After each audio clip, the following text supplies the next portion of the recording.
if I put my hands by my face, I better be doing a Broadway show. Right, there because there's no excuse for this unless you're doing, hi, forget your troubles, come on, get happy. You got to be doing that to make that work. Incredibly poetic, that description, and I'm immediately very conscious now, right? I'm immediately like, what was I doing? Was I slapping people? You know what I mean?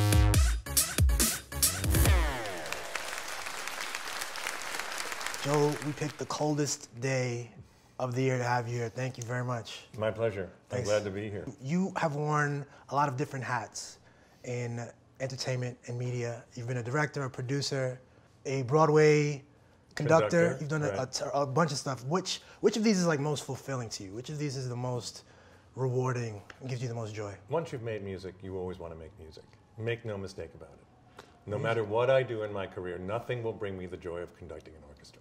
Oh, really? Oh, yeah. I mean, come on. You hold 100 people in your hands. That's crazy. And you know that you're actually shaping sound by what you do, if you really are doing it. Nice. You know, most of the time the orchestra conducts you, and you're along for the ride. Right. You know, they said at the beginning of the 20th century, the conductor's an unnecessary thing.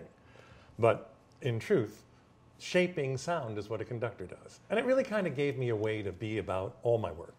We're just shaping things. You're pointing, you're making changes, things happen, things mess up a bit, and you're... Well, it depends on what you're conducting. Okay. In a show, you're holding it all together if you're conducting a musical or an opera. Inevitably, somebody comes in 2 beats too early, and you have to move an entire orchestra to be where they are and make them right. Nice. Because always the rule is make the stage right. You don't correct people while you're going along. Because the stage always has to be right. That's what the audience sees. And, you know, that's our job, is to take care of the audience. But if you're conducting music like a symphony, or you're shaping music, that's a whole other thing. Because then you have the ability to have this piece that's already written, and with your hands, in advance, by the way you approach the music, whether your hands move quickly or slowly, whether you're conducting through something that's thick and you're pulling the sound out because it's that thick, or whether it's something very light, like flutes and clarinets, and it's just like clouds. What do your hands do? So you have to be able to translate into your body what the orchestra needs to feel about the texture. So you're communicating texture, line, shape, phrase, and you have to be ahead of the orchestra. You can't be listening to them. If you're conducting what you hear, you're not conducting. You're conducting what you hear in your mind, and you're matching the sound that you're about to hear to what you've already heard in your mind, which means you're already ahead. Because by the time you hear the sound as a conductor, it's late. Right. You know, you conduct and you go downbeat, and the sound is like this. Sound, not hear sound, but sound, that's a very different place. Nice. So you get used to the idea of being slightly ahead, and you have to be 4 bars ahead in your mind, 8 bars ahead, a whole phrase ahead. Where are we going? Right. That's the whole thing. So when a musician looks up to meet you as the conductor, you're already waiting for them, going, take that breath with me. And this helps probably as an actor too, right? Because I hear a lot of what acting is, good acting is about how you use your hands. Right. So you're conveying all this emotion, not just with your speech and body language, with your hands as well. Well, you know, why do we gesture? What's gesture about? Where's it come from? Sort of to supplement your words too. But where's it come from?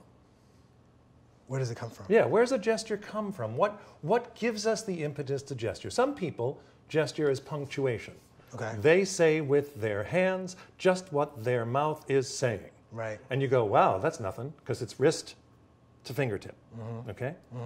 A gesture is a way in which you take your heart, you put it into your hands, and you convey what your heart is feeling. A gesture starts in your shoulder blades. Wow.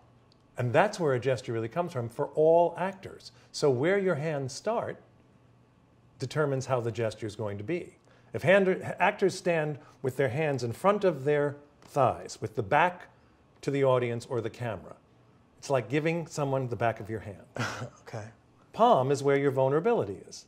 So there's like 2 schools. This is like slapping somebody, putting your hands there. Putting your hands out at your side like that, that's Liza Minnelli saying, love me. Because you're asking for something with your hands. But if you're trying to make a point, are you pointing or you're doing the Clinton point, right, because someone told somebody in Clinton land, never point your finger. Oh, bullshit. You can point your finger if you want to. Doesn't matter. You're not going to shoot anybody. You're just pointing your finger.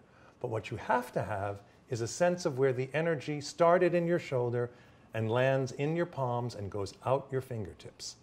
Because you're dealing in the energetic sphere.